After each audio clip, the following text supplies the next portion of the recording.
Time for a new installment of Change My Mind, where we rationalize our positions on controversial topics. As always, comment which topics you'd most like to see in the future. Today, well, you've all heard former Vice President Joe Biden talk about this in recent days: gun control. Are you proposing taking away their guns, and how would this work? I am. We can ban assault weapons and high-capacity magazines. And you shouldn't be able to exploit loopholes and evade criminal background checks by buying online or at a gun show. To gun owners out there who say, well, a Biden administration means they're going to come for my guns. Bingo. If I'm elected and I'm coming for you. Hell yes, we're going to take your AR-15. Now, we all know the proposed gun control is unconstitutional. There's no such thing as a gun show loophole. And assault weapons, it's not a thing. Now, this time on campus, when I showed up, everyone was having a good time. Oh, piss off. I didn't say I liked TCU. But just for that, I prefer TCU. They never found me. You must have never had a frog leg in your life then. Was frog leg, is that a thing? What? I'm French Canadian. We have frog legs at our Golden Corrals, for God's sake. I'm not even joking. It's a place called Newport and Vichy's, which had to be shut down for gross health code violations. They had frog legs. It was like a first station. But is that a thing? Like, what's the TCU SMU frog leg? We play them in football. The dining halls always serve frog legs. Why? They're the frogs. No. I'm sorry I'm not privy to your local regional sports references, for crying out loud. And go to Schenectady. Oh yeah, you know about the yellow tree. What? That's only our state tree.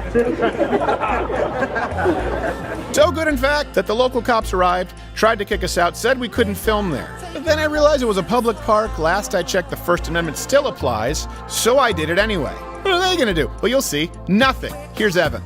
Oh, you're Evan. Okay, for some reason I was thinking, hey, Evan. Nice to meet you, sir. All right. So, Evan, do you mind moving in a little bit? Yeah. All right, I don't want you to think that I'm not hitting on you or anything. No. So, we've done broad, sort of general, I'm pro Second Amendment, change of minds. Yeah. Like I was saying earlier, we didn't expect the executive order. Yeah, the executive order, so we didn't change a sign. But these are the executive orders right here, if you're not familiar with them. Okay. You can peruse them, because we want to make sure that... Look, I'm not. What we do, I don't know how familiar. The last thing I ever want to do is like, I gotcha. Yeah, and I don't expect everyone to be familiar with them, so you can kind of look at them. And I think that it's nonsense. Particularly, from what I understand, that you're a fan of is the National Red Flag Laws. Yeah, I do want to talk about that. All right.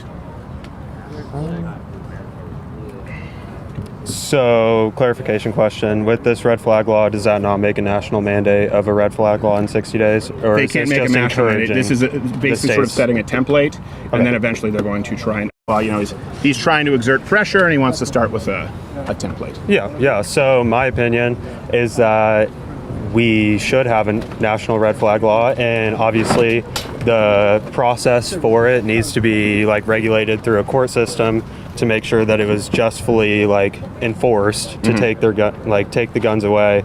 And I would assume that you would believe that is government overstep. Well, I think we already have that system in place. It's not a red flag law. Okay. What is it then? So have you purchased firearms? Yes. Okay. So you know about the background check that you go through. Okay. So I think we're starting off on common ground then, because at the time when he gave the executive orders, he said people buying guns without background checks. That's not true. You know it's not true. Yeah. I know it's not true. And with that background check, they're making sure that you are of age, right? They're making sure that you are not a criminal. Right now in this country, you cannot purchase a firearm legally if you're a felon, if you're a violent domestic abuser, or if you've already been adjudicated mentally defective by a judge or court of law. I think those are pretty good standards. And I think if we want to talk about filling in the gaps, I would be open to hearing how you would do that and it not be a violation of constitutional rights. Yeah. But this right here goes far beyond that scope. I mean, I think that's a pretty good standard there where we know, okay,